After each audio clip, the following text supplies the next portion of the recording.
Chief justice Yahya Afridi ने ओहदा संभालते ही सुप्रीम कोर्ट के हवाले से अहम इकदाम किए हैं। 2 दिन पहले हल्फ उठाने के साथ ही चीफ जस्टिस याया अफरीदी ने 3 अहम ऐलानात किए थे। पहला ऐलान supreme court practice and procedure committee के हवाले से था, जिसकी तश्कील नौ करते हुए चीफ जस्टिस याया अफरीदी ने सुप्रीम कोर्ट के 2 सीनियर तरीन जजेस जस्टिस मंसूर अली शाह और जस्टिस मुनीब अख्तर को प्रैक्टिस एंड प्रोसीजर कमेटी में शामिल कर लिया। जस्टिस मंसूर अली शाह ने साबिक चीफ जस्टिस काजी फाइज ईसा को खत लिखकर 3 मुतालबात किए थे, जिनमें पहला मुतालबा यह था कि प्रैक्टिस एंड प्रोसीजर कमेटी से मुतालिक सदारती ऑर्डिनेंस पर फुल कोर्ट फैसला करे या फिर फुल कोर्ट इजलास में तमाम जजेस उस पर इत्तफाक करें या फिर 3 सीनियर जजेस पर मुश्तमिल कमेटी को बहाल किया जाए।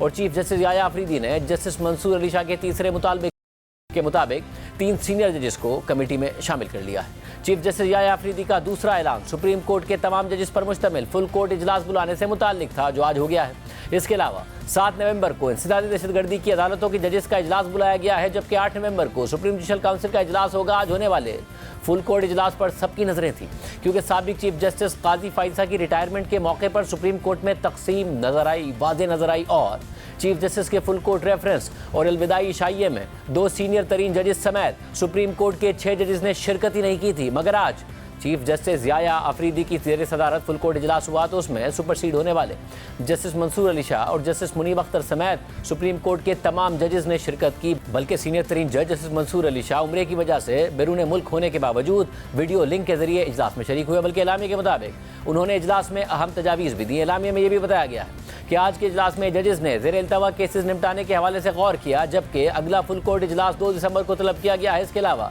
एक और अहम मामला अब सुप्रीम कोर्ट के आईनी बेंचेस में जजेस की तैनाती और जुडिशल कमीशन का इजलास बुलाना है। और इस हवाले से अभी कोई तारीख सामने नहीं आई है कि जुडिशल कमीशन का इजलास कब होगा। ताहम जियो न्यूज़ के ज़राए के मुताबिक जुडिशल कमीशन की तश्कील के लिए स्पीकर कौमी असम्बली ने हुकूमत और अपोजिशन से नाम तलब कर लिए हैं। सेनेट और कौमी असम्बली से 4 अराकीन जुडिशल कमीशन के रुकन मुकर्रर होंगे, जिसके लिए हुकूमत और अपोजिशन से 2-2 अराकीन के नाम तलब किए गए हैं। गुज़िश्ता रोज़ प्रोग्राम नया पाकिस्तान में बात करते हुए राना सनाउल्लाह ने कहा कि chief justice Yahya Afridi judicial commission के सरबराह हैं, इसलिए उन्हें आईनी बेंच का सरबराह नहीं बनना चाहिए। जबकि हाल ही में जो तनाज़ा हुआ है उसके बाद जस्टिस मंसूर अली शाह और जस्टिस मुनीब अख्तर को खुद ही माजरत कर लेनी चाहिए। साथ ही राना सनाउल्लाह ने वज़ीर आज़म शहबाज शरीफ और बिलावल भुट्टो जरदारी की मुलाकात के हवाले से कहा कि 27वीं आईनी तरमीम पर इत्तफाक नहीं हुआ, मगर यह फैसला हुआ है कि खुर्शीद शाह की सरबराही में कायम कमेटी काम करती रहेगी। 27वीं आईनी तरमीम इत्तफाक की राय से लाई जाएगी।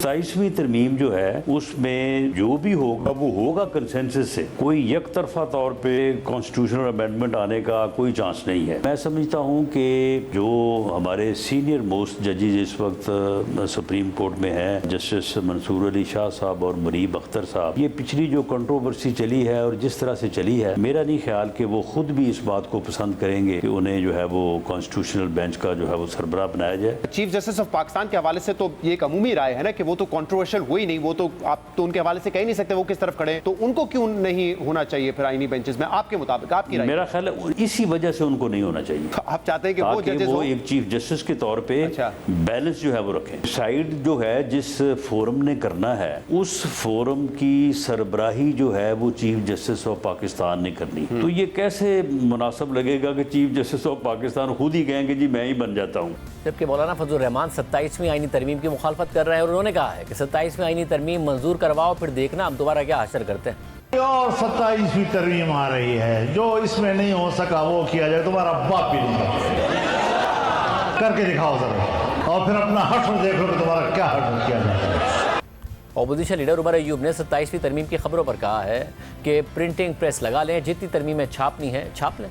27वीं आईनी तरमीम के बारे में बाज़गाश सभी सुनने में आ रही है, तो ये तकल्लुफ़ क्यों कर रहे हैं? यहाँ पे ये प्रिंटिंग प्रेस लगाएं और जितनी तरामीम है वो चलते जाए। अब बोगस असेंबली, मतलब इस असेंबली में जो हुकूमत जो है वो टोटली बोगस है, हाउस कंप्लीट है नहीं। खुदारा मुल्क को सानमियत की तरफ और बेहतरी की तरफ लेके जाए, ना कि एक करप्ट रजीम को आप टेक दे रहे हैं। ये चीज़ नहीं चलेगी, काफ़ी हो गई है, बहुत हो गई।